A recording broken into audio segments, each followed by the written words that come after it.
Crime Curious is a true crime podcast that takes an in-depth look into true crime cases through the lens of a trained investigator and former prosecutor turned judge. If you are sensitive to expletives, anatomical descriptions, and accurate descriptions of true crime scenes, this podcast may not be suitable for you.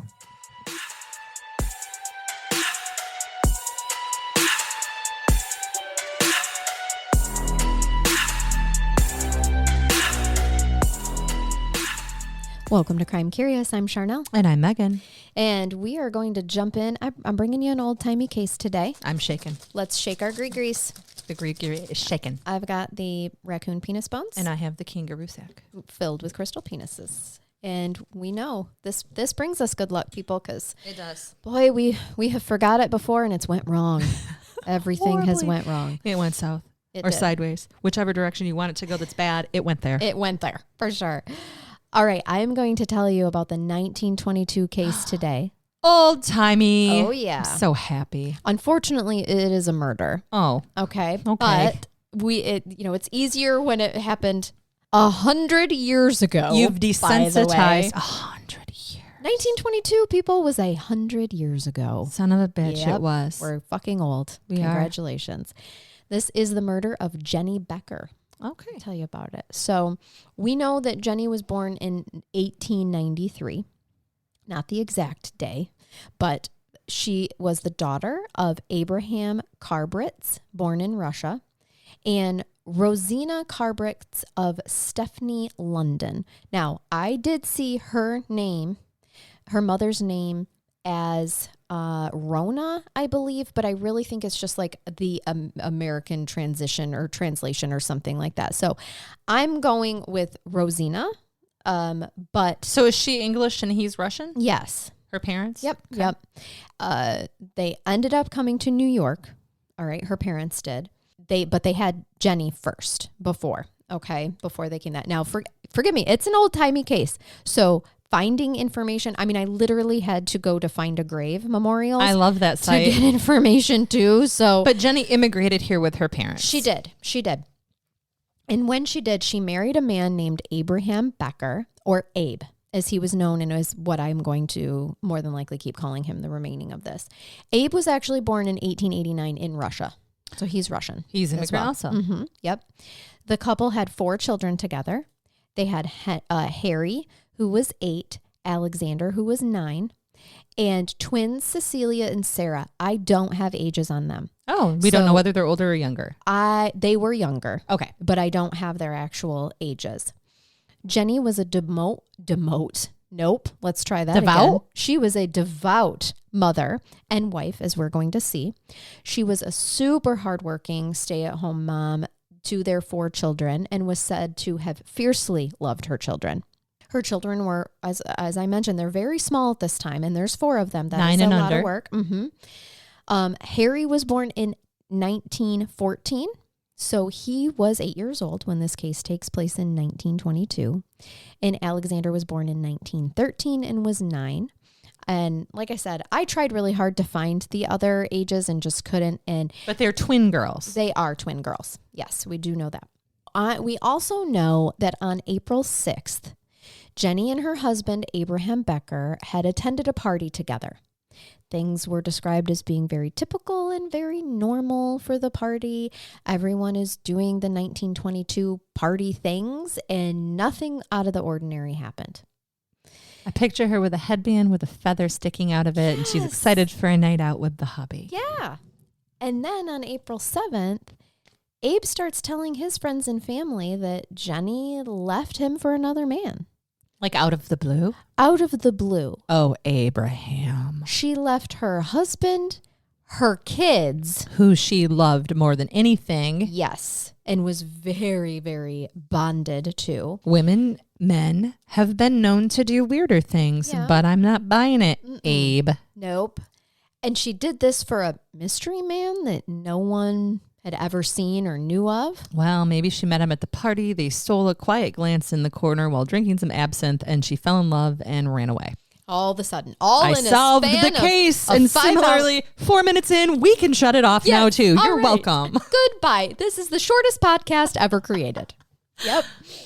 All right. So we do know, Megan, that there had been issues in the marriage. So for many, this wasn't a total shock because, see, Abe had taken a younger lover a couple years before. Traded her in already. As soon as she started popping out babies for him. 1920 is when he started. This case happens in 22. Okay.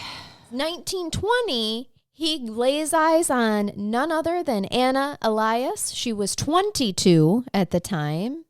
And when the two met in 1920, they start having a wild affair. Abe knocked her up. It happens. It sure does.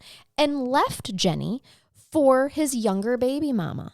So Jennie took odd jobs. This is 1920. She took odd jobs to try to make ends meet for her and her 4 children. This is before the party. This is before the party. So there was a moment of time that they were separated because, let me start that sentence over again.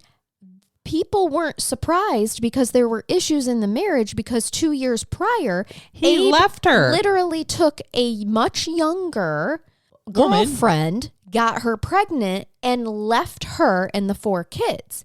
So when he all of a sudden on April 6th, when he's like, hey, yeah, by the way, Jennie left me for another guy. They're like, it's really weird that she'd leave her kids, but we understand why she left you, man, because you are not a fantastic husband.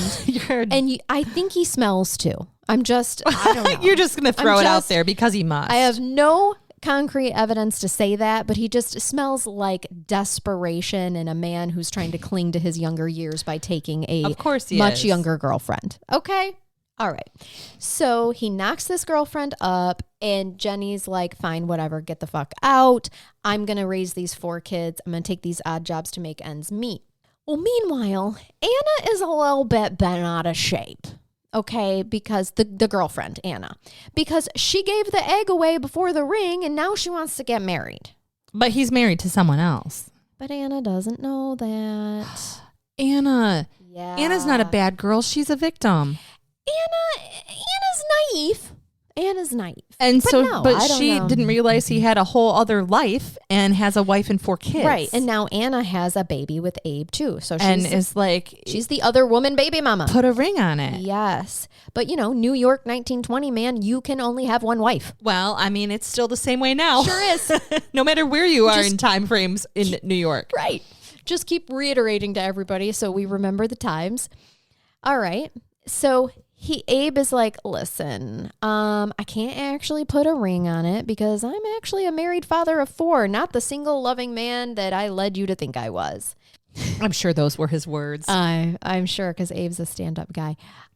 He's crying with his head on her lap. Mm-hmm. I wanted to tell you the whole time. She's abusive to me, and that's why. She questions my manhood. Yes. She makes me feel like nothing. Yes. I'm never making enough money for her. I'm never good enough for her. Those kids are hellions. Keep crawling on top of her and making more babies. Right. She's so awful. It's terrible. I keep making her have my children. Yes, he's the victim in all of this. Sorry, clearly. Abe. Mm-hmm. I'm not. Oh, fuck you, Abe. It was sarcastic. Come on. So what happens is that Anna's like, listen. This is a tale as old as time. Infidelity to a younger hussy as old as rhyme. Right? What a great Disney's next feature film. Infidelity to a younger hussy as old as rhyme. Yeah, I write for Disney. I can't wait to see the outfits. So she tells Abe, you go home, you figure your shits out, man, because I don't want you until you're single. So if you become single, hit me up, bro. That's what she'd say if she was 19 and or 2022. Yeah, and she already has the baby? Yes. Okay. Yeah. So she's like, hey, like that country song, if he ever singles you up. That's where she's at right now. Okay. If she singles you up, I'd be more than willing to take you back. But until then, see ya. All right. So what does Abe do? He goes knocking on Jennie's door all sheepish and begs her to take him back, which she does. Well, because she's got 4 kids. She needs to survive. She is struggling. She had not worked before. She was doing all these odd jobs. So we don't know. It could have been out of a soft tenderheartedness because she actually loved Abe, or it could have fucking been survival, or a little bit of both. I go with the latter. Yes, me too. So here she is. She needed to be able to provide for them. Now, we're going to see, given how much we see later that the love of her children comes into play, I'm going to say that it was probably the survival, providing food, clothing for them, more than it ever was her love for Mr. Greedy Cock. Okay? It's just Abe, Mr. Greedy Cock. So friends and family know of all these issues and transgressions. So on April 7th, 1922, when Abe starts telling people that Jennie is no longer around because she literally ran away with another man, some thought, well, you know what? Good for her, because Lord knows you didn't treat her right. And he even went to the police. Oh. He told them the story a couple of days after she left and reported her missing. And the police were like, okay, yeah, I mean, she probably did run away with another man because, you know. We don't blame her. You're a shithead. Mm-hmm. But it wasn't really investigated because he literally came to the police to report her missing, but also provided them the explanation of why she was missing, right? So why are they going to waste their resources of like their 2 police officers on staff to look for her? Now, the other thing is that Abe wasn't a stand-up guy, and not just because... No. I know. I am shocking you right now. Mind blown. Because he, you know... It's not just because he thought with his cock instead of his cranium. That's fantastic, Charnell. I literally wrote that in my notes. You kill me sometimes. This wasn't the only realization that people had around town. He was difficult to get along with. He paid little attention and no attention to the kids. And it's because of this point right here, the fact that he was an asshole. People knew he was an asshole, and that he never paid attention to those kids before. It's this point that tells neighbor and friend of Jennie that her friend Rebecca Baldwin's like, you know what? Something's not sitting right with me. I just don't know Jennie to be the type of person that would just up and leave her children with an unnurturing wiener like Abe. There's no way. What a mental break would you have to leave your children in that situation? Mm-hmm. If you leave, you're going to leave with them because you know that a guy like that isn't going to care. For sure. And that's exactly where her friend Rebecca's at. Like, nope, she wouldn't have left those kids. Good job, she Becky. could have left you. Yes. But not those kids. That's right. So for you to just, and then we see what Abe does immediately after. This doesn't sit well with Becky either, Rebecca Baldwin. That's right. Because soon after she disappeared, we're talking like 2 weeks, Abe made it abundantly clear that he could not handle the kids on his own, and he put them all into an orphanage. You dick. He put his 4 children, which was common then when you couldn't provide. This did happen, but they go into an orphanage. We've heard horror stories of what happens in those orphanages. These poor babies. And he moves Anna into the home. Why couldn't Anna take care of his 4 kids? Well, she's already got a kid of her own. So, stepmom. Who knows? I knew you were going to ask that question, but I wondered, what did he tell Anna? Did he tell Anna she left me and took the 4 kids? Maybe. That could be very because possible. I'd like Anna a lot more if he said, my wife left me, and she said, well, where are the kids? Yeah. I'll help take care. Oh, they're with you? Okay. You put them in an orphanage? Why don't you go get them? Because that is my child's half siblings. Right? Yeah. No. But like you said, we don't know. This is an old case. Maybe he said, wife and kids are gone. Yeah. She ran away with another man, took the kids and everything, and he played the victim. I'm so sad. I have his head in your lap again. He's crying. She's stroking his head. Right. Yeah. I miss all my kids that I never paid attention to. But now I can have you. Yep. Rebecca Baldwin knew that Abe was the type of man who always thought about himself and that he never he wasn't taking care of those kids. When an orphanage didn't have an opening, actually, he had, I think it was Harry. Okay. Harry and Alexander, but they called him Alec, were placed in a Hebrew orphan asylum. What the heck is that? What it was described as. So were they Jewish? I have no idea. But that's what it was described as. A Hebrew orphan asylum, which obviously sounds like an awful place to live. Satan probably created it on earth. And in the 1900s, the Hebrew orphan asylum was always filled with thousands of children. and they had little resources to care for them at all. So very few children were adopted because they were children from single parent households. They didn't have a mom or a dad to care for them, so they took them to this asylum and used it as a boarding school. That's why there's thousands of children there, is because single parents typically did this. Yeah, because they didn't. Yeah, if you weren't married, that's what you did. Can I just tell you that I wikied this? Mm-hmm.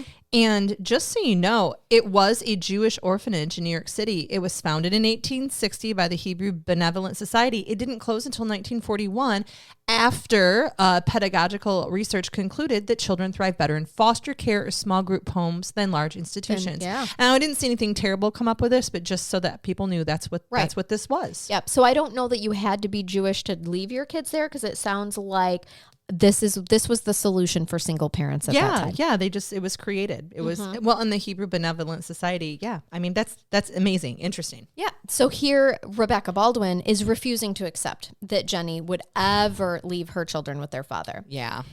And then 7 months after Jennie left, quote unquote, right, letters start showing up at the residence, at Rebecca Baldwin's residence, from Jennie's mother in London. Oh. She wanted to know why she had not heard from her daughter, which was so unlike her, and she was worried that something happened to her.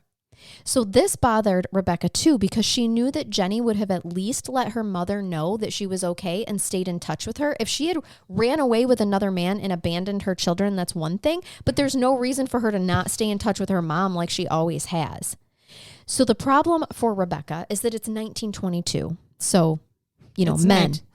So men. It was the 20s. I mean, I love me men, but it's men. Yeah, come on. Sorry, guys. It's there. Yeah. This is just the reality. I'm not saying it's your fault. I'm just saying I'm going to blame you. Yeah. I mean, but this was the reality of the time. So all seemed to believe that, like, they just easily believed that a good woman like Jennie would run away with another man and leave her kids because, women. Oh, right. Those temptresses. They are wanton and selfish since Eve ate that fucking apple. I only think with the kitty, I guess. Yep. So Rebecca did something that not a lot of people would do at the time. She made herself detective on the case.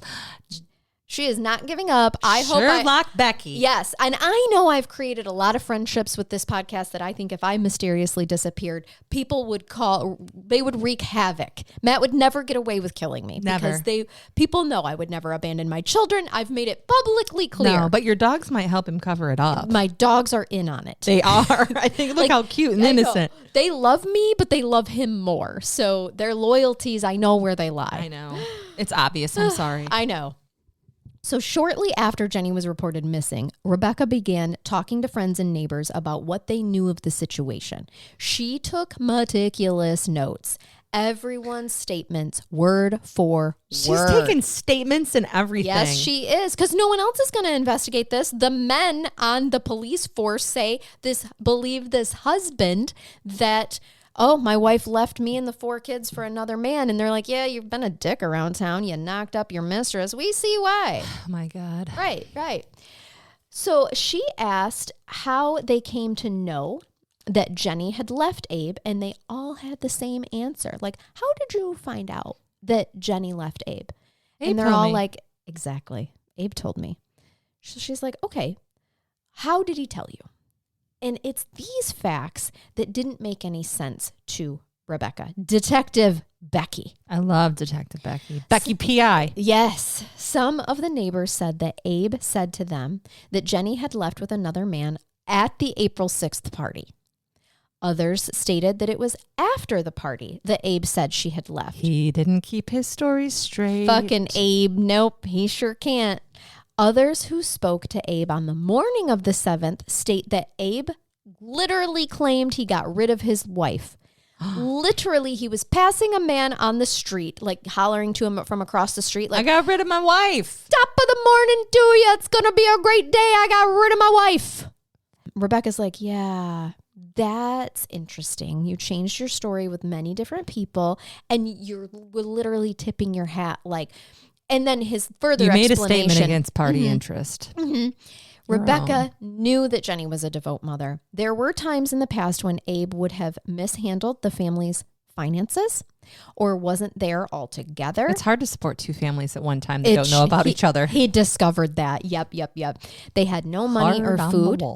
As a matter of fact, this is why Rebecca is so like, there's no way she left these kids, because there were times where he mishandled the family's money so much that Jennie would have to go out and beg for food for their children so the children didn't go hungry. Okay? So it was just what a loving mother would do. She's willing to beg for food to keep her children alive, but then she just up and left them? No. Hell no. And she started going to work, doing odd jobs and trying to make money here and there because she had been recently, abandoned. Right. For the younger mistress.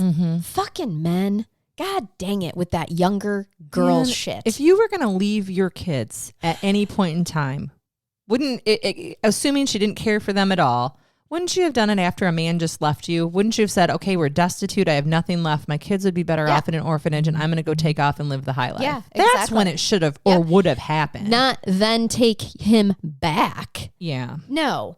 So Abe does something. Should have left him in an orphanage. He wouldn't have made it. He's not resilient enough. No, they would have Olivered him. Oh, definitely. You're so right. Then Abe does something that is close to a confession in my book. He moves his little hot number into the house. Remind me of her name again. Anna. Yep. So he moves Anna in, and because, like we had already mentioned, and Rebecca's like, you know what? I better write this down. She marked the day that Anna started living with Abe, and she continued to wait and interview people and gather more evidence before she would go to the police. And it's when she received that letter from her mom that she's like, okay, this is 7 months later. It's been 7 months that she has been secretly investigating the disappearance of Jennie, but at the same time, she was also looking for signs of Jennie. Where would she have go and live with this unnamed mystery man? Is there anyone that can say they saw her dropping letters into the post box? Like, how was she communicating with this mystery man? Was there a strange man at the party, the April 6th party that no one knew? No, none of those things happened. So who could she have run off with? No one saw anything. But once she received that letter from her daughter, she took everything she had compiled and she went to the police, hoping that someone would listen. The letter from her mother. Yes, what'd I say? Her daughter. I apologize. Yes. That's okay. I just wanted to clarify. Yep, the letter from her mother. She took it all and went to the police. When she walked in, not a surprise here, officers treated her very skeptically, like they took her information. They did have her disappearance on record, Rebecca found out, so that was new information for her, but they weren't actively looking for her, and they admitted that. Because why? They'd been given the explanation already by the perpetrator. And it wasn't until District Attorney Edward J. Glennon and Assistant District Attorney Albert Kahn sat down with Rebecca that they started putting the pieces together. Rebecca was able to outline the entire timeline of events from the day that she went disappear, because she started this investigation unbeknownst to Abe right off the bat. And this is all I ask of all of you if I ever mysteriously disappear. That's right. So she handed Edward, Glennon, the district attorney, the many different statements that Abe had gave to the neighbors. She even included the names and addresses of everyone. So she then told them about the state of the children and that Abe had been living with Anna almost as soon as Jennie was out of the picture. So and before. Right. Yeah, good point. Several detectives then started moving in with they pick up the investigation. They've got the copies of the names and the addresses of the neighbors who gave statements to Rebecca, but they wanted to back up her claims with the same evidence to make sure that everything that she presented to them was accurate. Right. And slowly but surely, they start their own investigation for the first time 7 months after this woman goes missing. And they find that everything Rebecca gave them was the truth. So the detectives on this case said that her work was better than most detectives. You're hired, Of course Becky. It was, because she was a woman. Becky P.I. And actually, I don't know. I did wonder. Some articles I read said, we're surprised that they didn't offer her a job. I mean, there's not many detectives at this, there weren't any women police officers, Charnell. Right. So she was not. She was never hired. Probably should have been. But they could see the clear motive, means, and opportunity that we talk about, right? We got it. So with the witnesses' statements in hand, District Attorney Edward Glennon decided that it was time to confront Abraham Becker. Boy, is he going to be caught off guard. Well, he was described as being extremely calm. He didn't let it go, didn't let it get to him. He was cool, calm, and collected in his demeanor. And that really made things difficult when interviewing him. He flat out refused to acknowledge that anything might have happened to his wife. He told officers that she had left with another man and that he didn't really know where she was at this moment and didn't really care. Right. So the DA pressed Abe for information on his movements on April 7th, the day after the party. Abe thought about it for a moment and then began to tell them about his day. He said it started out like all of his days do. He got up, ready for work. He was a truck driver. And he started his workday at 7:45 in the morning. It wasn't until that afternoon that he discovered Jennie was missing. So he's indicating essentially to the police officers that she was there in the morning doing the regular morning, activities. And it wasn't until he came home that he discovers that she's missing. But this contradicts what he was telling people in the morning on the street. Top of the morning to ya. Oh, yeah. Gonna be a great day. I got rid of my wife. So he reported her disappearance to the police, and then he claimed that he received a letter from her some days later stating that she had moved to Philadelphia, but he couldn't produce the letter. He threw it away, and he no longer has the letter. Now, we just throw away evidence that you're being accused of something on. No, he didn't think it was important at the time, because why wouldn't people believe him? She ran away with another man. Well, he was wearing the trousers. Mm-hmm. So she's supposedly in Philadelphia. Obviously, at this moment, DA Edward Glennon's like, no, Jennie is probably not living anymore. I don't think she's in Philly. I mean, we're going to reach out to our people there, but... Nope. So obviously, Abe has no idea of the detective work that Becky P.I. and then the rest of the actual police officers and her assistants. Did. And yes, good point. Becky P.I. and her assistants, the police officers, he has no idea that his statement completely contradicted these eyewitness statements that were made that were exactly right on from when Becky took them 7 months ago to when the detectives asked them to. Their stories didn't change. It was only Abe's that seemed to change. So one witness, Harry Simonowitz. Sorry, let me try that again. Harry Simonowitz. Something like that. I like it. Harry S. That's Sari. This is all bad. Yeah. One witness, Harry Simonowitz, stated that he ran into Abe on the morning of the 7th. He is the man who says he was in such a great mood that he said, quote, "Congratulate me. I got rid of my wife," end quote. In which I'm sure he's like, "Congratulations?" ? Yeah, he probably didn't know what he meant by that. At the time, Harry thought it was funny, a little bit dark, but funny. So he believed the story that Jennie had left Abe and that he just didn't seem to be upset about it. Right. Things had been rocky. She left me. Woohoo. Right. Freedom. To go with my, younger girlfriend. Yeah. So Harry is like, yeah, at first I did believe it. And then I started to hear some rumors going around town. And he's like, now I think that maybe he meant something a little bit more literal about that. Mm-hmm. Abe denied any involvement in Jennie's disappearance always. All right. He wanted to disprove what others were saying about him. So he told officers about his friend that he had seen that day to back up his statement. He's like, I have an alibi. I would like to squash all of these rumors. He tells the officers, go speak to my guy, Reuben Norkin. He is going to set you straight. I was with Reuben. Is Reuben real? Reuben's real. There's a real Reuben. There's a real Reuben. On the night that Jennie supposedly disappeared, he told the officers that he was with Reuben. He couldn't give them a real answer as to why, because Reuben had an auto shop and a dump. So officers Officers actually offered this information to him, like, were you at the auto shop because there was something wrong with your car? And fucking Abe was like, nah, there's nothing wrong with my car. I was just there. There was a body in it. I don't really know why there was a body there. in it.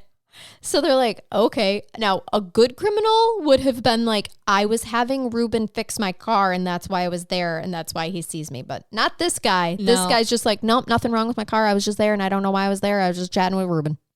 Went to see a friend. Yeah. Who could help me dispose of this body in my car? Yes. The officers asked if there was something wrong with Abe's car, and he's like, no. It's There's like, just actually, a body in it. I had some trash.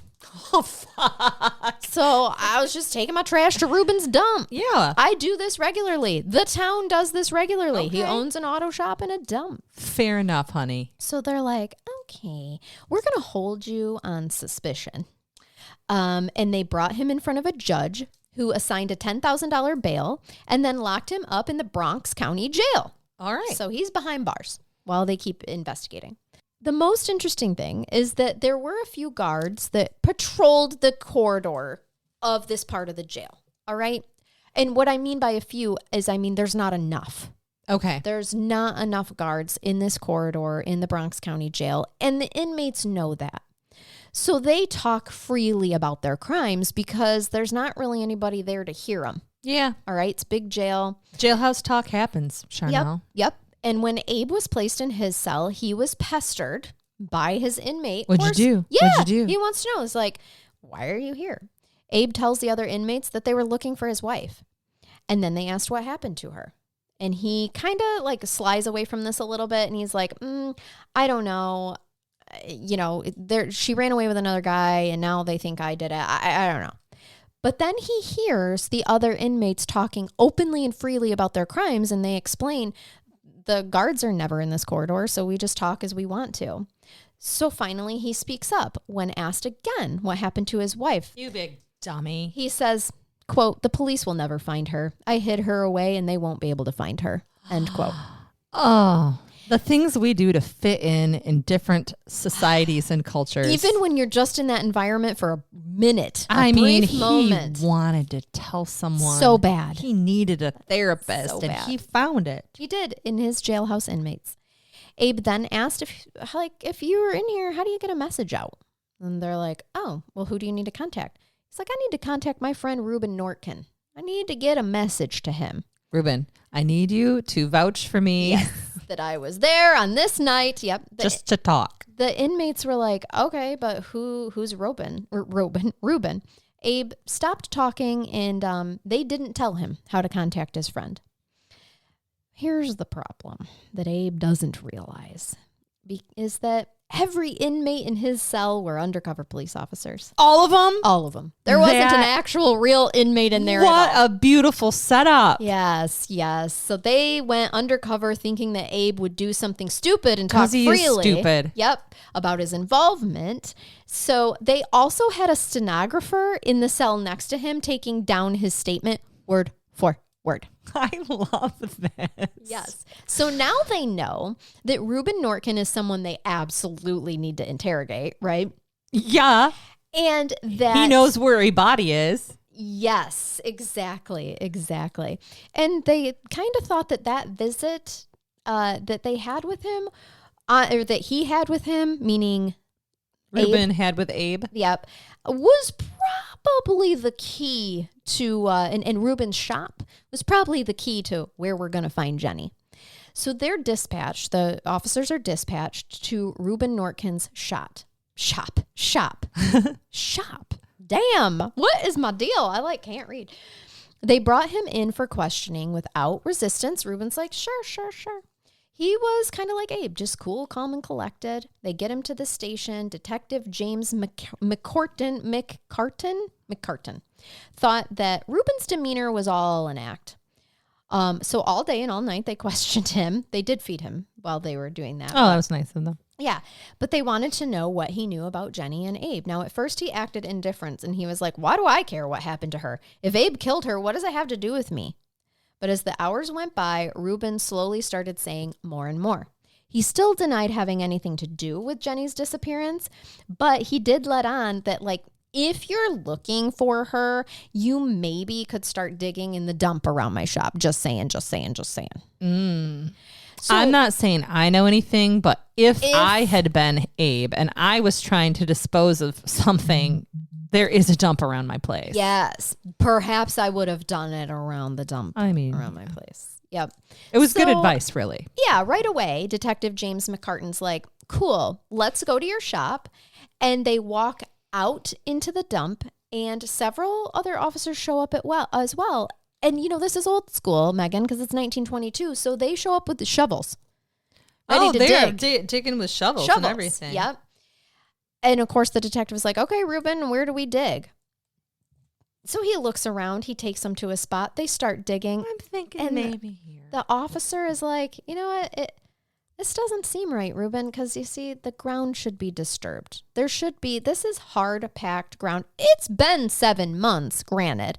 But the police officer can tell, like, this is not any earth that has been disturbed at any given length of, short amount of time. Not in the last 7 months, certainly. So let's try again, Reuben. Like, what's going on?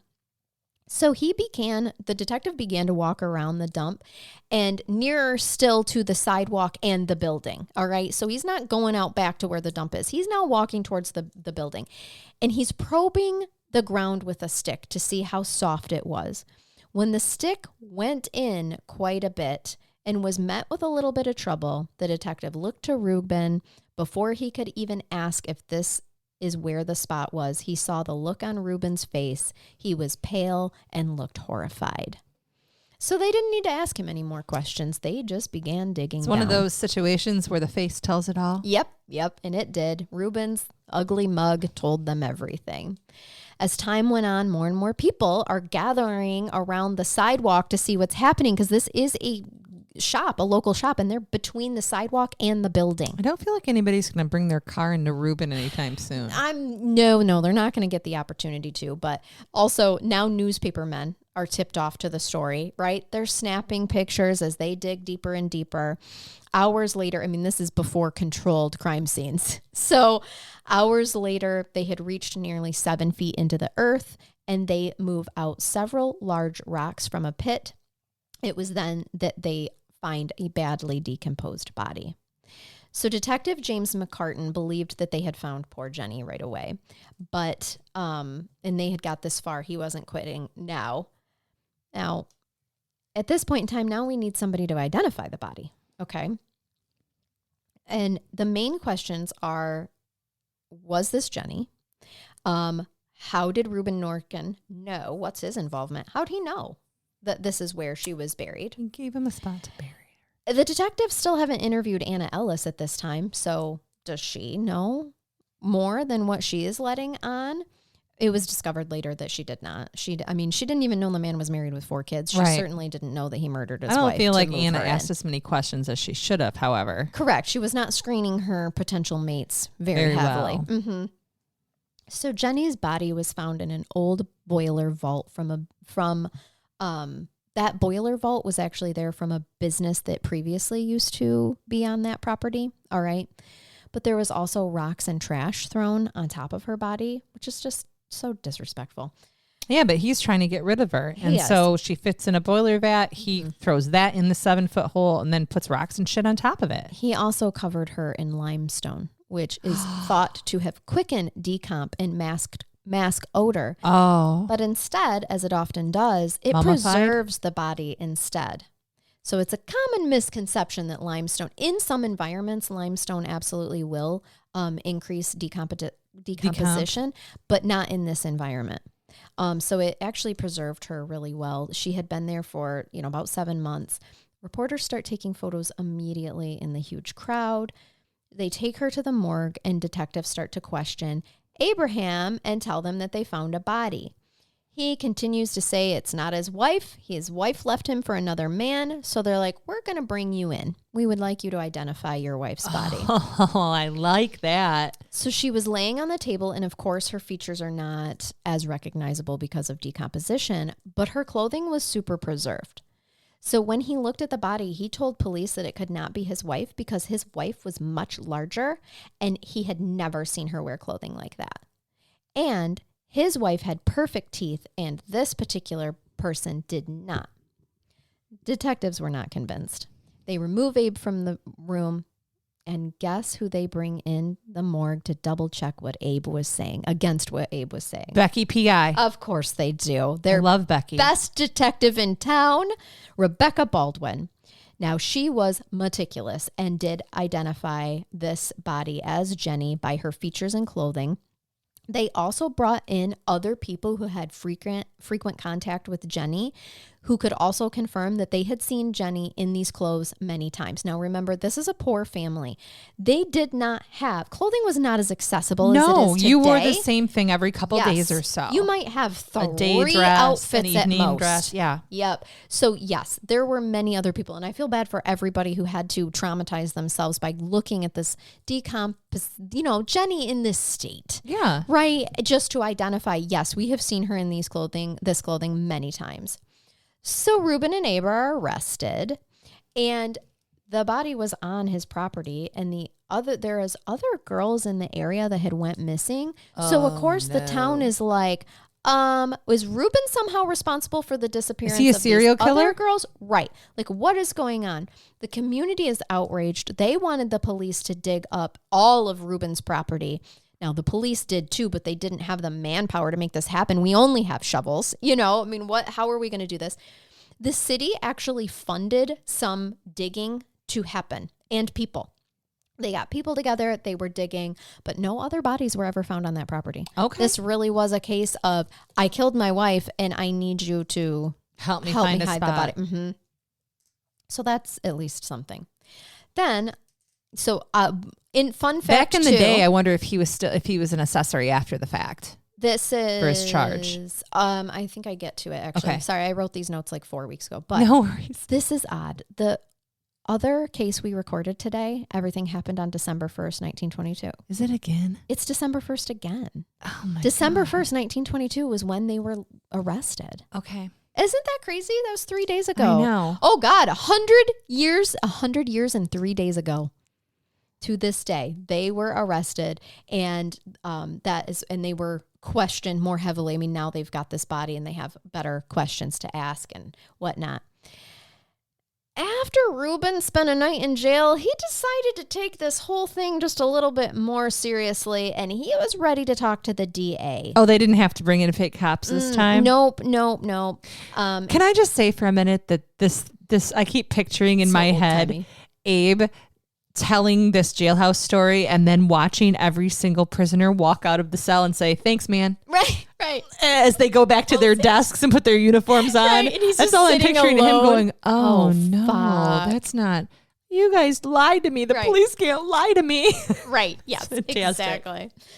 So Reuben decides, you know what? I think I'd like to talk to the DA, Albert Cohn. Okay. And Albert's like, that's great. Let's talk. Here's all the evidence I have against you. So what conversation would you like to have? He's like, I'd like to have the conversation where I save my own ass. Can we have that conversation? The DA's like, sure. Let's see what happens. You tell me what you got and I'll tell you how much of your ass you get to keep. Yep, exactly. I love how you phrased that. So he told ADA Cohn that he was the lookout man for Abraham Becker, while he lured his wife to bend over a car hood that was up at the shop. All right. And he was doing this like, hey, I need you to look at something, like just getting her over there. While Jennie was bent over at the waist over the car engine, Abe came up behind her with an iron bar and hit her over the head. So Reuben then confirmed to the ADA that Jennie was still alive when she was buried. Mother. So, okay. Yeah. He didn't kill her with the pipe. He knocked her out. Yeah. And then did all of this. And then they put her in that vat and buried her alive, unfortunately. So he was set as an accomplice in the case. And Abe talked for weeks, he said, about how he would kill her. This was very, very premeditated. He had talked about he would maybe poison her, maybe he would strangle her, drown her. This 7-foot pit was dug weeks before he killed her. Yes. He'd been planning this since his girlfriend left him. Yeah. Since his girlfriend told him to go home. I believe so. When she said, you get single again and we can talk, he was immediately, how do I get single? How do I get single? Mm-hmm. Yeah. Yep. So at this point now, Abe wants to give his own confession and said that it was Reuben who killed her, and said that they shook hands over the grave and said all of this right in front of Reuben. Like, don't you remember? Don't you remember how we shook hands over the grave? And Reuben's like, nah, man, but I remember how you totally premeditated this for weeks and talked to me several times about killing her. About how you're going to kill your wife? Dug the hole. So what benefit was any of this to Reuben other than friendship? That is where the case is like, what? Yeah. It is puzzling to the district attorneys as well. I mean, he plans this. It's premeditated. Reuben knows it's premeditated, and he goes along with this whole thing. He never turns his friend in. He knows a woman's going to die. Yes. I'm not thinking that Reuben is a good human. He's not a stand-up guy. And it wouldn't surprise me if he didn't have women buried someplace else with that type of mentality. Like, he's the get rid of guy. Mm-hmm. If you got a problem in NYC, you go to Reuben's and he'll help you take care of it. Yep. So for the ADA, they know that they've got them both admitting to being accomplices, all right, and that they were both responsible, likely, for her murder. I mean, Reuben flat out said she was alive when we buried her, so you're both responsible for her murder. I mean, granted, she wasn't actually murdered with the iron bar; it was suffocation, which is just terrifying. Felony murder, man. Yep. They arraigned both of them on December 2nd, 1922, where they both pled not guilty.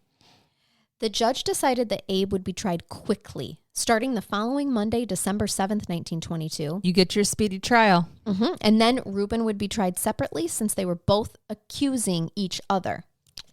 So on December 18th, the jury was selected, and the state had 42 witnesses to call against Abe. Abe testified for himself that he could not remember most of the answers to his questions. He forgot ever saying Reuben was a murderer. So it has only been, 18 days, okay? And he's like, oh, I don't remember saying it was Reuben. I don't remember saying that we shook hands over the grave. I don't remember anything. I don't remember where I was on the 7th, April 7th. All of a sudden, he has amnesia and can't remember a thing when he's on the stand. How's the song go? Memories, misty watercolored memories in the corner of my mind. I'm singing from Cats, by the way. Yes, you are. So his wife's wedding ring on her finger. They're like, hey, this was your wife. Remember how you said that wasn't your wife's body, but that you was couldn't your wife's identify wedding her. ring? And he's like, oh, nope, I don't know if that's my wife's wedding ring. Sir, didn't you buy your wife's wedding ring? Yep. So and place it on her finger and promise it. For better, for worse, right. Not until you killed her. Yeah, sickness and health, but till death do you part, but it's not supposed to be you. That causes the parting. Yeah. The jury doesn't love that he's like, yeah, I don't even know if that's my wife's ring. You don't remember buying that? No, I have no idea. So he's like, they're then asking him, who killed your wife? It's like, I don't know. You got me. No idea. She left me for another man. So the jury deliberated for an hour. Oh my. And returned the verdict of guilty, probably because juror number 4 had to take a shit. And that's probably why it took so long. They put on 40 some witnesses, and the 42. Only defense he had was that he couldn't remember and that she left him. So Yep. Not shocking. He smiled when he was given the verdict, and he was sentenced to the electric chair. Oh, 1920s New York. Uh-huh. No thanks. The zapper, man. Mm-hmm. We aren't talking a cozy chair that you sit in with some injectables. And I will tell you, December 13th, 1923, so a year and 13 days later, Abraham Becker was sent to the electric chair at 12:18 a.m. And was electrocuted to death. Death. Yeah, there weren't any. Did he even file any appeals? I have no idea. It doesn't say. It's you can Things only get happened so much from an quicker. old-timey newspaper. The states left that still do have the death penalty. I mean, you can sit there for years and years. I mean, we have some waiting for decades, right? Sure do. So, interesting. So Reuben confessed to his actions after this. Reuben has a memory. And he was like, listen, I really was only the lookout guy for my friend. I did not take part of, hitting her over the head. And I didn't bury her, but I did allow it. And I did know, I was an accomplice, but I didn't actually murder her. So can that, save me here? Please take that into consideration. Yeah, no, he was found guilty of murder and sentenced to death by electric chair. And Reuben Norkins went to the electric chair on April 18th, 1924. So about a year and a half later. It was about, 5 months after Abe went. This is a terrible coincidence, but he was actually sent to the electric chair on his son's birthday. Oh, Reuben was? Yeah. Which makes me sad because the crime was not his son's fault. And that's just a terrible memory to have. He claims that the crime wasn't his fault. His only crime was keeping the secret, and that he did not agree that he should have been held accountable with the death penalty this way. And I get that. I think that depending on the situation and how things happen, that might have ended differently for him now. Yeah, I agree. Especially when someone's willing to sing a little. On the other hand, all of this could have been done differently if, one, he would have stopped it, or two, say he felt that he had to go through with it, which is criminal. As soon as Abe left, Reuben could have been like, yo, local police officer, I need to talk to you about something that just happened at my place. Right. Yeah. So that's where the remorse and the doing the right thing comes in. I just have a feeling that, he helped put her body in there. He's the get rid of guy. Yeah. He didn't just watch idly by. Abe contacted him because he needed help. If you have a problem and you don't know how to solve it, you go to the auto shop and ask for Reuben. Right. That's exactly what the word on the street was. So, and Abe doesn't strike me as the able-bodied kind. He's not a go-getter. So I think he most certainly would have needed help moving, say, a unconscious body. Yeah, I think so. I'm not getting the impression that this man is very independent in those things. So, or capably strong enough. All right. Are you ready for a brain bath? I am. Okay, so this one it made me laugh so much when you shared it in a Patreon only episode. All right, you need to reshare. We need the world to hear this story because I just think that it's a good PSA as we're going through the holidays and eating food from other people's houses, yes. right? And I have very specific opinions on that. Yes. We discussed them. And we trust our family, so we eat our family's food. Speak for yourself. I'm here. No, yeah. No. Just I'm kidding, general, family that's listening. But this story kind of makes us question everything, all right? So I give credit to you. Okay. I'm hit my chin on the microphone. I'm laughing already. I can't wait for you guys to hear this. It's awful. This is from New England Living Today and from Megan. Megan found it first, and I decided we had to share it. This is Uncle Bob Lends a Hand. I spent my first Thanksgiving with my husband in his Irish-Italian neighborhood in New York City. As a newcomer, I was placed in charge of boiling 15 pounds of potatoes. When they were ready, I picked up the pan and surveyed the crowded kitchen for a sink in which to drain them. My husband's elderly Uncle Bob guided me to a small half bath and grabbed the steaming pot. Now, at this point in the story, I'm thinking we're going to dump them in the sink. The bathroom sink. The bathroom sink. However, Uncle Bob started to drain the potatoes into the toilet. But he lost his grip on the lid and all the potatoes tumbled in. I screamed, "Oh no!" But Uncle Bob began fishing the potatoes out of the toilet. "No one will ever know," he whispered. "Now just get out there and mash them." And I'm picturing a slap on the ass like, make me proud, honey. Sometime later during the meal, my husband's Aunt Tot leaned over and whispered, "Your potatoes are delicious. I think you're going to fit into this family quite nicely." And this, Robin McCutcheon in Oxford, Ohio, thank you for this story that New England Today Living published and gave all of us as a warning that you might be eating poop potatoes. So I have to say that we laughed so hard at this, but I also gagged a couple times, and I don't gag easy, but son of a biscuit, like this is just terrible. And so what it did was made us call into question every family gathering that we are eating at over the holidays, and possibly ones in the past where I know I've probably eaten toilet potatoes now. Yes. So my thought was what we do at Christmas dinner, Thanksgiving dinner now, when you do the potluck and you have the people bring the food, after we say our prayer, because that's what we do in my family, I'm going to have everybody stand next to the dish that they made, and I'm going to require all of them before we go through the line to take a bite of the thing that they brought. Absolutely. And I stated, if for some reason you brought something you were allergic to, because that happens in my family, Sure. a couple people are allergic to strawberries, they bring the strawberry pretzel salad. You should feed that to your smallest child in front of me so I know that I can trust your food. Not saying I don't trust you, but I'm just saying exactly. Let's eat that. Yep, everybody taste what you brought in front of me so I can see. And if you won't, you can kindly take that and yourself to the car. Yes. I'm not eating your toilet potatoes. However, and I think that works. Uncle Bob would frickin' eat tells them. me Uncle Bob ate the potatoes. I think he ate the potatoes. I don't think she did. No, Robin, I bet did not. But you know that through that whole meal, she sat and watched Uncle Bob probably go in for seconds on those potatoes. Happens all the time. And just wink across the table at her. Plus, at this point in time, Uncle Bob has probably fished many things out of that toilet. 100%. They have used it to dump things in before. Oh, sure. He said he's standing over there peeing. He's like, plop. Yep. I'll just grab those and fine. rinse them off real quick. No big deal. Rinse it off.